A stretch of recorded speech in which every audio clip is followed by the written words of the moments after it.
The 1960s was a golden era for the American home. The middle class was thriving, neighborhoods were booming, and families were proud to fill their houses with the latest comforts and conveniences. But walk into one of those homes today and you would barely recognize it. So many things that were once completely normal have quietly vanished without a trace.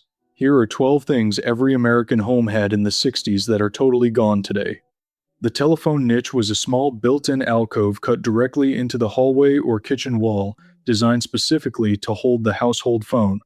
It usually came with a little shelf for the phone book and sometimes a tiny bench nearby for long conversations. The telephone was serious business back then and it deserved its own dedicated spot. Once mobile phones took over, these niches were patched up, turned into decorative shelves, or simply buried behind drywall. Most young Americans today have never even seen one. The console television was not just an appliance in the 60s, it was a statement piece. These massive floor standing units lived inside gorgeous wooden cabinets built to look like fine furniture. Families gathered around them every single evening like a ritual. As screens got thinner and cheaper, the grand wooden console became pointless. Today, televisions hang flat on walls, and those magnificent cabinets collect dust at estate sales. The hi-fi stereo cabinet was another towering piece of living room furniture that combined a record player, radio tuner, and sometimes a tape deck all in one elegant wooden unit. Families spent entire evenings listening to records together, and your stereo said something real about your taste and status. Compact audio gear replaced these giants through the 70s and 80s. Today, music streams from devices smaller than a deck of cards, and the hi-fi cabinet is almost completely forgotten. The rotary dial telephone was the communication lifeline of every household, heavy, nearly indestructible, and built to last for decades. To make a call, you physically inserted your finger into a numbered hole and rotated the dial one digit at a time. Slow by today's standards, but nobody questioned it.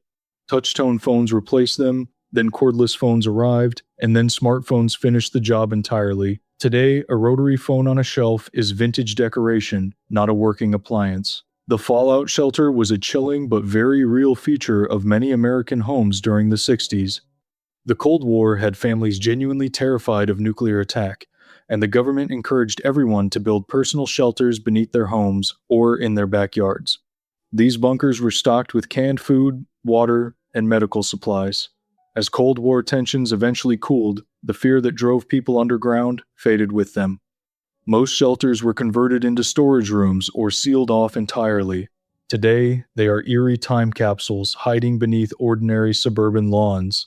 The incinerator chute was built directly into the walls of many homes and apartment buildings, allowing residents to drop household garbage down a shaft into a small furnace in the basement, no hauling trash bags outside.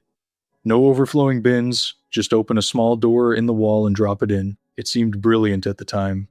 But as air quality regulations tightened through the 70s, in-home incinerators were banned across most of the country. Today, almost nobody under 60 even knows what one looked like.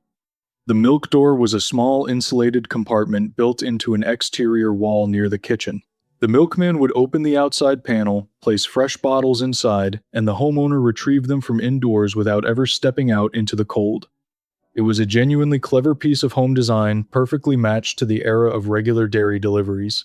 As supermarkets expanded and home milk delivery dried up, milk doors became completely useless.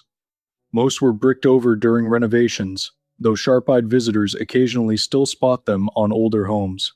The metal kitchen cabinet was a fixture of the 60s kitchen that feels almost unimaginable today. Painted steel cabinets in pastel shades of mint green, pale yellow, and soft pink lined the walls of American kitchens and were considered the height of modern hygiene and style. As wood cabinetry became affordable and design tastes warmed up, these steel units were torn out fast. By the 70s, they were already history. Today, vintage home enthusiasts hunt for them at salvage yards like buried treasure. The built-in ironing board folded neatly out of a recessed wall cabinet in the kitchen or laundry room and folded back out of sight when finished. Ironing was a daily part of home life in the 60s, and builders took it seriously enough to make it a permanent feature. Wrinkle-resistant fabrics and cheaper portable boards eventually made the built-in version unnecessary. Today, most Americans barely iron at all, let alone own a board bolted to their wall. The wall-mounted electric can opener was a proud symbol of the modern 60s kitchen.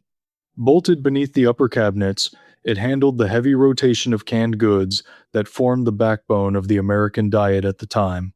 It was efficient, convenient, and looked genuinely futuristic for its era. As kitchens evolved and counter space became precious real estate, permanently mounted appliances lost their appeal. The wall mounted can opener quietly vanished, and most people never even noticed it was gone. The dedicated sewing room was a standard feature in many 60s homes, particularly those with children. Making and mending clothing was a normal part of daily life, and a proper sewing setup, including a machine, cutting table, and fabric storage, was considered essential. As mass produced clothing became dirt cheap through the 70s and 80s, home sewing collapsed. Sewing rooms became guest bedrooms, home offices, and eventually media rooms. Today, home sewing is a niche hobby rather than a household necessity.